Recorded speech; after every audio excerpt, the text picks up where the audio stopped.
विधायक जी का उनसे पूछेगा, वो तो यहीं के हैं, तथाकथित रूप से रामडीहरा के रहने वाले हैं। वो क दिन क्षेत्र में लौटते हैं और क दिन क्षेत्र की जनता से संवाद करते हैं। आज चुनाव आया तो अनर्गल बयानबाजी कर रहे हैं।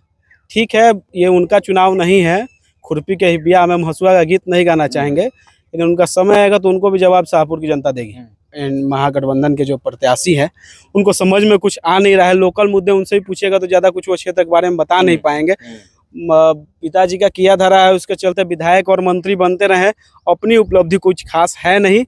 और बक्सर चूंकि ऐसा क्षेत्र है, वहां से हमारी भारतीय जनता पार्टी भारी मतों से विजयी होने वाली है। और आरजेडी के नेता और कार्यकर्ता जाएंगे, वहां हंगामा नहीं होगा तो और क्या आप सोचते हैं? वो लोग सत्संग करेंगे कि वहां पर कोई जाके हरि कीर्तन करेंगे? वो लोग तो चाहते हैं कि प्रदेश में जातिगत उनका जो 90 का दशक में जो उनका राजनीति चलता था, अगड़ा को पिछड़ा से लड़ाकर, बाबू साहब को पिछड़ा से लड़ाकर, पंडित जी से भूमियार को लड़ाकर, ये सब जो नौटंकी उनके पिताजी लालू प्रसाद यादव जी करते थे बिहार में, इसमें काफ़ी जाने गई। आप देखे होंगे उस समय का जो चुनाव होता था, काफ़ी उसमें हिंसा होती थी, कई 100 लोग मरे हैं उस दौर में। लेकिन आज अब चुनाव में कुछ ही दिन बचे हुए हैं और प्रचार प्रसार जोरों पे है। आरा लोकसभा की हम लोग बात करें तो 2 कार्यक्रम लगा है, एक गृह मंत्री अमित शाह का और बीजेपी के राष्ट्रीय अध्यक्ष जेपी नड्डा जी का। और देखिए हमारे साथ उसी विषय पर बात करने के लिए मौजूद हैं राकेश ओझा जी। चलिए मैं इनसे जानने का प्रयास करूंगा कि जो ये कार्यक्रम लगा हुआ है कितना प्रभाव डालेगा। प्रभाव तो निश्चित तौर पर ही पड़ेगा, और साथ ही प्रभाव ऐसा नहीं है कि कुछ नया है। जो देश में लहर चल रहा है, जो नरेंद्र मोदी जी का जो वेव चल रहा है, उसको कहीं ना कहीं एक तरह से रिचार्ज करने की जो सभाएं होती हैं वो हो रही हैं। और हमारे जो राष्ट्रीय अध्यक्ष हैं उनका आगमन हमारे शाहपुर की धरती पर हो रहा है। 26 तारीख को ये कार्यक्रम है यहाँ शाहपुर हाई स्कूल मैदान में। समय शाम के 3 बजे के लगभग ये कार्यक्रम प्रस्तावित है। साथ ही जो हमारे देश के यशस्वी गृह मंत्री है श्रीमान अमित शाह जी, उनका भी कार्यक्रम आरा में 24 को है। रामना मैदान का जो स्टेडियम है उसमें है, सुबह 10 बजे से वो कार्यक्रम है। इसको लेकर है, चूँकि चुनावी सभाएं हैं, ये तो होंगी, चुनाव है, तो कार्यकर्ताओं में काफ़ी उत्साह था कि अमित शाह जी आरा की धरती पर आए। हम लोग तो नरेंद्र मोदी जी का भी मांग कर रहे थे, क्योंकि व्यस्तता होने के कारण हो सकता है कि कुछ देर से हो, लेकिन हाँ, इन दोनों नेताओं का कार्यक्रम तय हुआ है। चिराग पासवान का भी कार्यक्रम होने वाला है, हमारे पूर्व प्रदेश अध्यक्ष संजय जायसवाल जी का भी कार्यक्रम शाहपुर में होने वाला है, और जो यशस्वी अध्यक्ष है हमारे मौजूदा सम्राट चौधरी जी, उनका भी कार्यक्रम होने वाला है।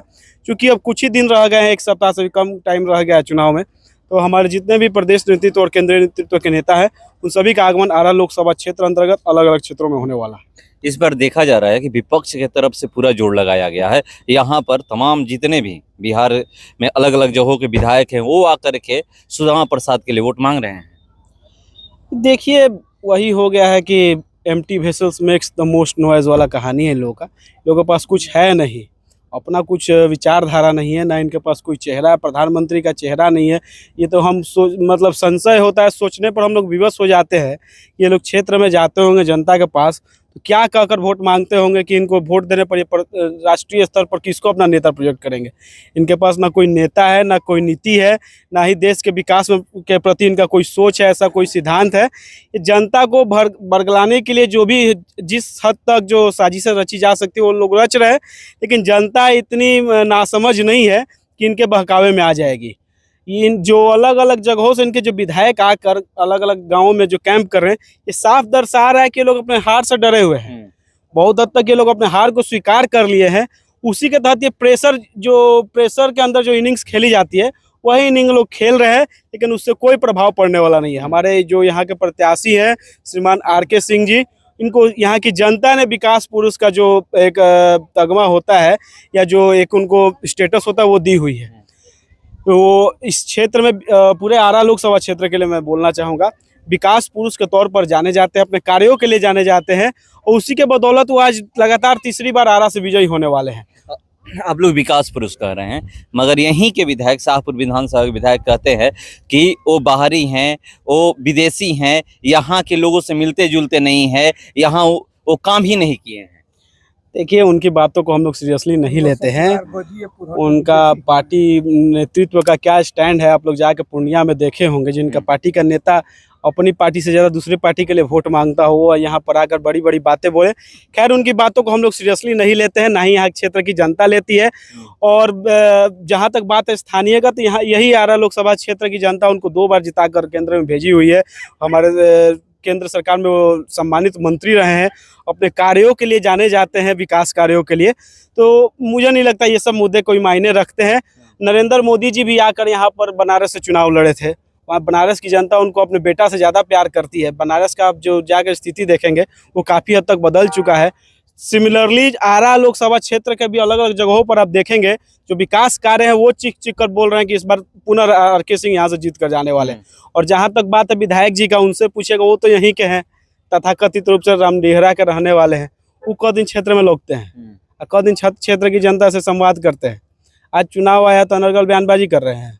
ठीक है, ये उनका चुनाव नहीं है, खुरपी के हिबिया में हम हंसुआ का गीत नहीं गाना चाहेंगे, लेकिन उनका समय आएगा तो उनको भी जवाब शाहपुर की जनता देगी। देखिए बक्सर में जो चुनाव है स्थानीय, वहाँ पर भी हमारी पार्टी अच्छे से लड़ रही है। हमारे पार्टी के नेता वहाँ पर काफ़ी मतों से जीतने वाले हैं।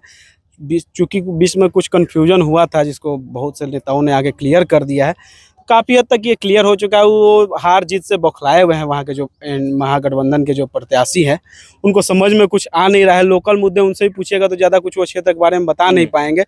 पिताजी का किया धरा है, उसके चलते विधायक और मंत्री बनते रहे, अपनी उपलब्धि कुछ खास है नहीं। और बक्सर चूंकि ऐसा क्षेत्र है, वहाँ से हमारी भारतीय जनता पार्टी भारी मतों से विजयी होने वाली है। और जो विकास के कार्य अधूरे रह गए हैं, माननीय चौबे जी के समय कुछ कार्य जो अधूरे रह गए, उसको पूरा विश्वास है कि मिथिलेश तिवारी उसको पूरा करेंगे। आरा लोकसभा की हम लोग बात करें तो आरा लोकसभा में अब ये लोग पूछ रहे हैं कि कितने मार्जिन से आप लोग आर.के. सिंह को जितवा रहे हैं। हम लोग तो चूंकि भाजपा कार्यकर्ता है तो हमारी तो इच्छा रहेगी जितने मार्जिन से पिछले बार वो जीते थे उसका डबल हो जाए। लेकिन आप ये क्षेत्र की जनता से भी घूम घूम कर पूछिएगा, जो कोई पार्टी का कार्यकर्ता नहीं है, आम वोटर जो है, उनका भी कहना है कि पिछले बार से अधिक मार्जिन से हम लोग आर.के. सिंह को जिताकर यहाँ से भेजेंगे। रोहिणी आचार्य सारण जाती है, वहां पर हंगामा हो जाता है, बवाल हो जाता है और इंटरनेट बंद हो गया है।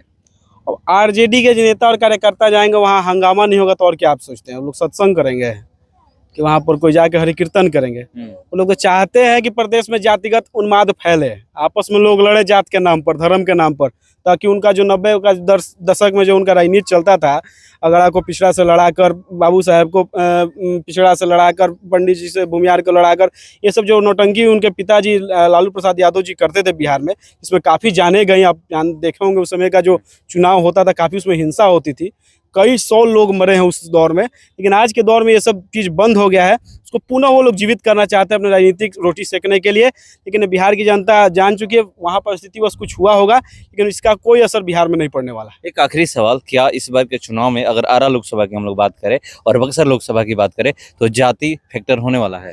यहाँ विकास मुद्दा है।